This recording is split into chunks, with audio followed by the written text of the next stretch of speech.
Hola, otra vez de vuelta. Les habla Julia Carolina Ojeda, como les dije, una curiosa del arte, de la vida, de la espiritualidad y sobre todo de esta maravilla que significa el hecho de poder tener la gracia de estar sobre un escenario. Ese es uno de los grandes momentos que el que vive estar sobre un escenario y poder hacer algo allí creativo para comunicar, no lo olvida nunca. Hay gente que lo hace sencillamente por el simple placer de hacerlo, pero también hay todo un mundo de profesionales que hacen de esa labor tan loable su vida. Y en ese mundo profesional nos encontramos con que el actor y la actriz, el intérprete escénico, pasa ya un proceso en el cual conoce y maneja su instrumento, ¿verdad?, relacionado con los 4 pilares expresivos que siempre conversamos, que es la relajación, la respiración, la proyección y la articulación, y luego viene un momento en el cual, ¿ahora qué hago? Es como estar sentado frente a un cuatro, tenerlo, saber teóricamente qué hacer con él, pero luego entonces no saber tocarlo. O sencillamente tocarlo de una forma más o menos buena, más o menos rendidora. Pero cuando estamos hablando del mundo profesional, estamos hablando de recursos técnicos manejados en unos términos muy, muy específicos.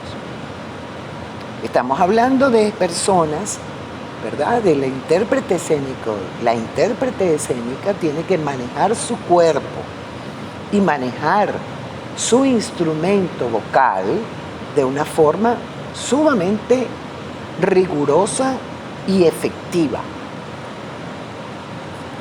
Cuando nosotros salimos ya del espacio técnico, llegamos entonces al espacio donde tenemos que saber cuáles son esos recursos que nos van a permitir ir un paso más allá de todo lo que es técnico y comenzar el proceso de lo expresivo.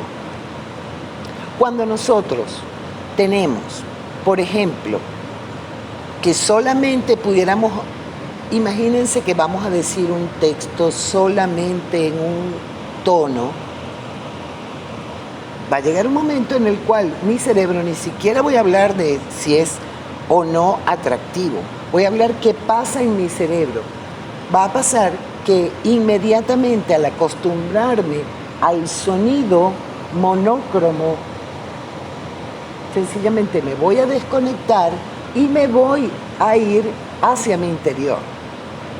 Y voy a empezar a pensar, si dejo que la mente fluya, si quiero meditar o lo que sea, me pongo en meditación, pero si no, voy a empezar a pensar, oye, tengo como que hacer tal cosa, y de repente te ves en el teatro ante un intérprete y resulta que te has perdido todo, porque perdiste la conexión con esa persona. Pero si yo estaba aquí, ¿cómo perdí la conexión?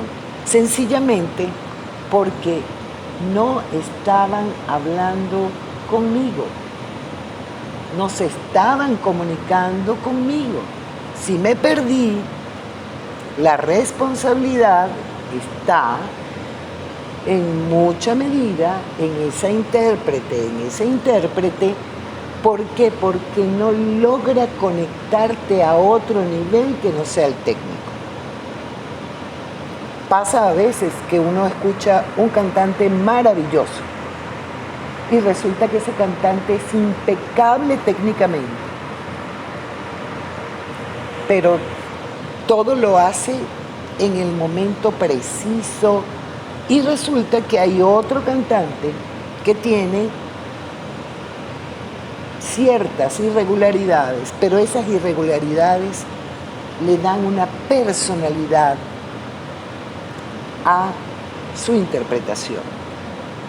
Y entonces eso se hace inolvidable, porque fue conmigo, me llevó hasta allí, caminó conmigo durante todo ese trecho y finalmente ahí es cuando aparece, hay una maravillosa sensación de haber estado en un acto.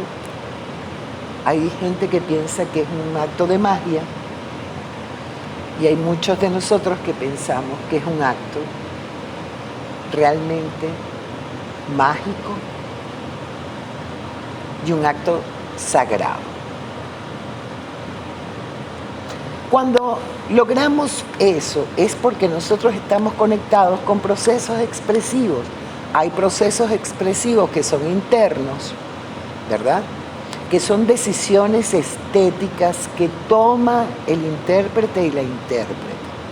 Me interesa más estar cerca de lo que hace Bertolt Brecht, así como me interesa hacer más lo que hace el maestro Ibrahim Guerra, del teatro hiperrealista con el maestro Ibrahim Guerra. O me interesa más hacer teatro de cuerpo, toda esta cosa de la escuela y de la línea grotowskiana que también ya tiene muchos derivados. Me interesa hacer texto teatro, me interesa, en fin.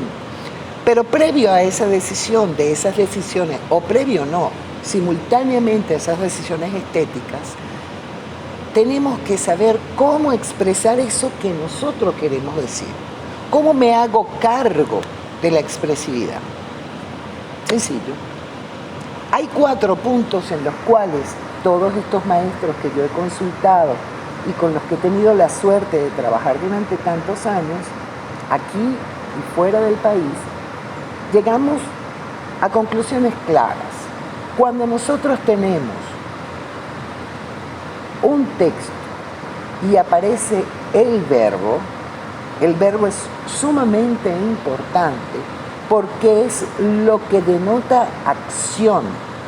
Y la acción no ocurre afuera, ocurre en mi imaginación. Corre, ven, es muy potente a la hora de producir una imagen en el otro y en mí mismo. Por tanto, el acento en el verbo, tener cuidado en el énfasis en los verbos, hace que cognitivamente la otra persona se active junto conmigo. Importante ese acento en el verbo, como un recurso expresivo. Otro recurso expresivo muy importante es la tensión de la consonante.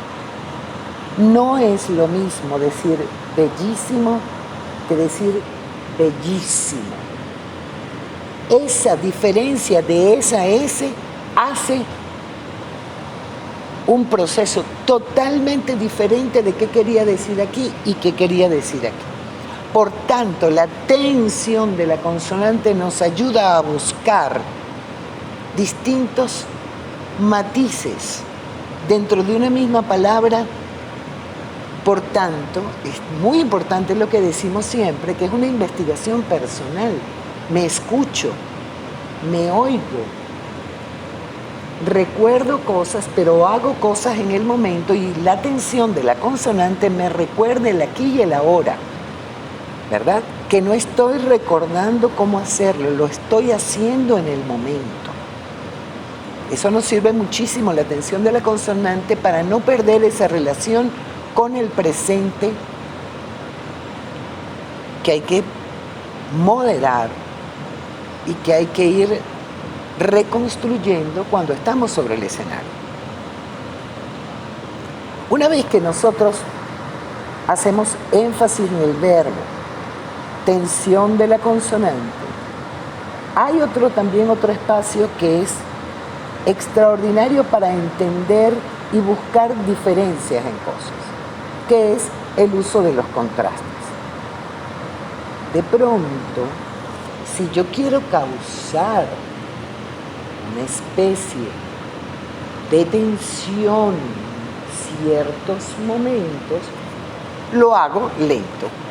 Pero si yo quiero usar otra cosa que me permita de alguna forma ir creando otra relación con el tempo, voy generando distintas maneras de expresar lo mismo.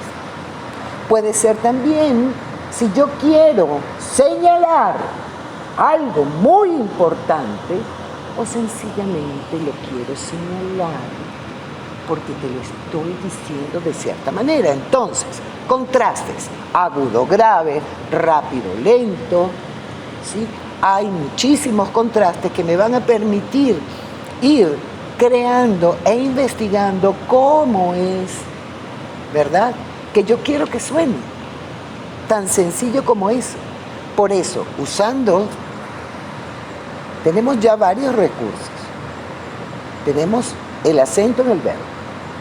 Tenemos, si recordamos, acento en el verbo, tensión de la consonante, uso de los contrastes. Esos tres pilares no funcionan independientemente, funcionan en la complejidad de la palabra. Por eso, no podemos solamente pensar en el recurso agudo grave o rápido o lento, ¿sí?, o el acento en el verbo, sino irlo viendo como algo holístico que va ocurriendo y que yo voy produciendo. Lo divertido de todo esto es que yo soy la dueña y el dueño de lo que yo voy haciendo y de lo que voy proponiendo. Finalmente, ¿qué es lo que yo hago? Haciendo este juego, crear una imagen en la mente del otro, usar el imaginario del otro como fuente para yo poder expresar lo que quiero expresar. Esa imagen va a ser potente en la medida que yo use todos mis recursos expresivos. Hay muchos más.